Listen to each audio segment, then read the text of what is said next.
Welcome back to the video. અને આજે છે એક રેસીપી લઈને આવી છે કાજુ પનીરનું શાક, જે હું પણ ફર્સ્ટ ટાઈમ બનાવું છું.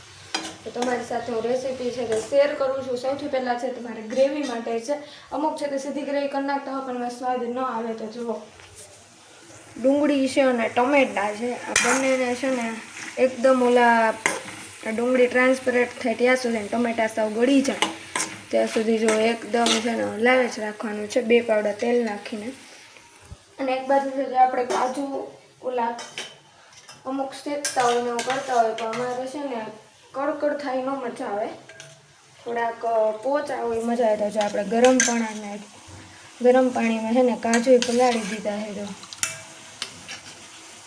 અને એક બાજુ છે તો આપણે ઘરે પનીર બનાવ્યું છે, કોઈ ખોટું જજ ન કરતા, પણ આ પહેલી વાર જ ઘરે બનાવ્યું છે તો ત્યાં ઢાંકીને રાખ્યું છે સરખું, પણ સરખું મસ્ત થઈ જાય એટલે. તો ચાલો આને આપણે ડન કરી નાખીએ. પનીર પણ પહેલી વાર જ બનાવ્યું છે, તો આવી રીતે છે તે પતલું કાપડ લીધું છે ને એમાં આવી રીતે ઉપર ઢાંકી દીધું છે, જેથી એકદમ બેસી જઈને આમ છૂટું ન પડે એમ. એટલે માથે છે તે આપણે પથ્થર રાખી દીધો છે, અને કન્ટિન્યુ હલાવતું રહેવાનું છે, નકર નીચે ચોંટી જશે. તો આપણે 3 કોથળી દૂધનું કર્યું છે, નાની આવે તે, કારણ કે પછી એક્સપેરિમેન્ટ માટે તો આપણે એટલું જ કરીએ, કારણ કે પહેલી વાર બનાવ્યું એ માટે. તો જોઈએ હવે કેવું બને છે, નકર પછી કાજુનું ખાલી શાક કરશું, કારણ કે પનીર પછી છૂટું પડી જાય તો ચાલે. ચાલો હવે હમણાં કરીએ.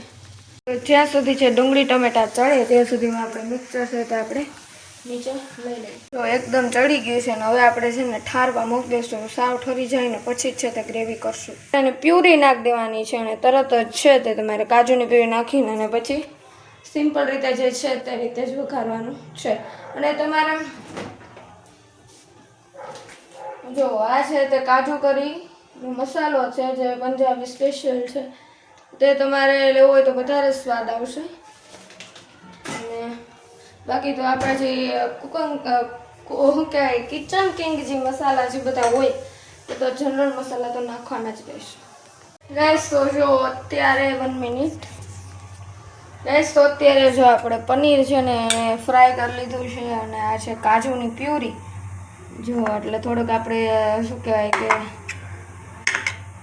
એકદમ ઘાટી છે ને આપણે ગ્રેવી થાય. ડુંગળી ટમેટાની ગ્રેવી છે અને આની અંદર કાજુ પલાળેલા છે. તો ચાલો હવે વઘારી નાખશો. વઘારવામાં કાંઈ નથી, સિમ્પલ તેલ અને ઘી મિક્સ. તમારે ખાલી બટર લેવું હોય પણ ચાલે. ગેસ ઘી ને તેલ મિક્સ આપણે લઈ લીધું છે.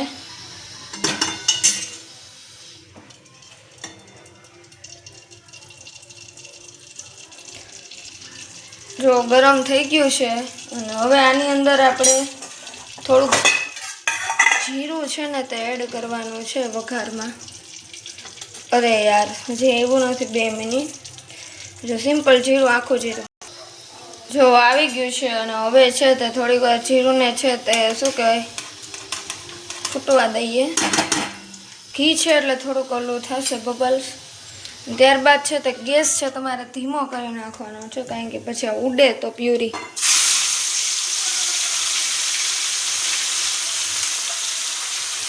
જો હવે છે તે આપણા કાજુ છે, કાજુનો જે પ્યુરી તે નાખી દઈશું, જેથી ઘાટી થાય આપણી ગ્રેવી. 2 મિનિટ પહેલાં ડુંગળી ટમેટાની ગ્રેવી છે તે ઓલી થવા દેવાની.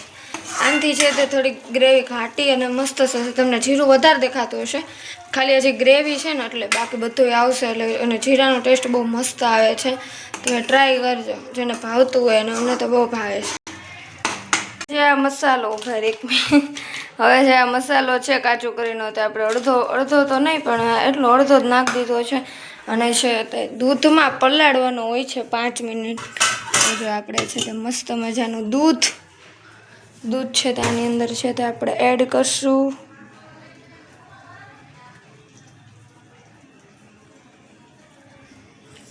દૂધમાં પલાળવાનું હોય. ગેસ જો આવી રીતે મેનેજ કરવું પડે. ફોન હોય હાથમાં. જો હવે આપણે છે ચમચીથી મસ્ત હલાવી નાખશું. ફોનમાં થોડુંક વ્હાઇટ લાગતું હશે પણ વ્હાઇટ નથી, બ્રાઇટનેસ હોય ને એટલે વ્હાઇટ લાગે, બાકી યલો ટાઈપ જ છે. અને જે હાથેથી ભાંગવા જશે, ચમચી નહીં ચાલે આમાં. આપણે હાથેથી છે તે એકદમ આને એકદમ ઠંડુ દૂધ છે ને તો ઠંડો મસાલો થઈ ગયો. અને હવે જો થઈ ગયું છે મસ્ત, હવે આમાં છે તે 5 મિનિટ રહેવા દઈશું ને પછી ગ્રેવીમાં નાખશું. જો ગ્રેવી હજી તેલ ઉપર આવવાનું હજી એટલું બધું જો સ્ટાર્ટ થઈ ગયું છે, પણ તે આપણે એક ક્રીમ પણ લઈ શકો છો, પણ મેં છે તે ઘરની, કારણ કે આમ પ્યોર ખાઈએ એટલે જો ઘરની તાજી મલાઈ લીધી છે. ક્રીમી ટેસ્ટ આનો આવે તે માટે આની અંદર છે તે ઘરની તાજી મલાઈ આપણે જે દૂધમાં કાઢી ગઈ તે 1 ચમચી જ નાખવાની છે. તો જે દૂધમાં પલાળ્યો તો ને મસાલો નાખી દીધો છે ને એકદમ મસ્ત સુગંધ આવે છે. મીઠું નાખી દીધું છે, હળદર ને ગરમ મસાલો નાખી દીધો છે, અને ચટણી એટલે બેઝિક મસાલા મેં તમને પહેલાં કીધા હતા એ નાખી દીધા છે. અને ગ્રેવીને સતત તમારે હલાવતું રહેવાનું છે, ને નીચે બેસી જાય.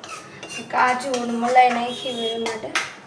અને એકદમ આમ જુઓ, એકદમ આમ ક્રીમી થશે. જો મસ્ત મજાના કાજુ પણ આપણે પલાળ્યા તે એડ કરી દીધા છે. જો મસ્ત મજાના. અને હવે આને 2-3 મિનિટ ચડવા દે, કારણ કે ગ્રેવી આપણી મસ્ત મજાની ચડી ગઈ છે. અને પછી આપણે નાખી દઈશું પનીર, એટલે આપણું કોથમીર નાખીએ એટલે શાક રેડી. એટલે મીન્સ શાક રેડી નહીં, હશે વઘાર મારવાનો છે તો પહેલાં એટલું કરી લઈએ પછી મળીએ. ચાલો તો હવે આપણે છે ને હવે આની અંદર જો ચટણી તમને થાય એટલી બધી, પણ આમાં મેં હાવ નાખી જ નહોતી, થોડીક નાખી હતી. હવે છે તો આપણે ઘી છે જે 2 ચમચી મૂકી દીધું છે વઘાર. ગેસ ચાલુ કરી દઈએ અને પછી એની ઉપર વઘાર કરી નાખીએ. ચાલો મળીએ હમણાં. આ ઘીની અંદર કાંઈ એડ કરવાનું નથી, ખાલી ગરમ કરવાનું છે અને સીધું આની અંદર એડ કરવાનું છે, એટલે મસ્ત મજાનો વઘાર બેસી જાય.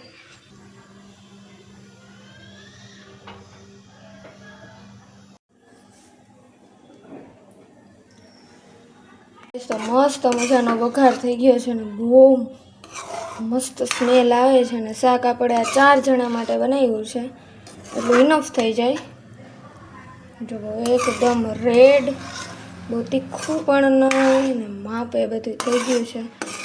બસ તો આને છે તો કોથમરી નાખી અને પછી મૂકી દેવાનું છે બંધ કરીને. અને બસ રોટલીનો લોટ બાંધી નાખો. પંજાબી સાથે નાન ચાલે, રોટલી પણ ચાલે, પણ રેગ્યુલર બનાવ્યું છે એટલે આપણે રોટલી તો નાન પછી બહુ સારી નહીં છે.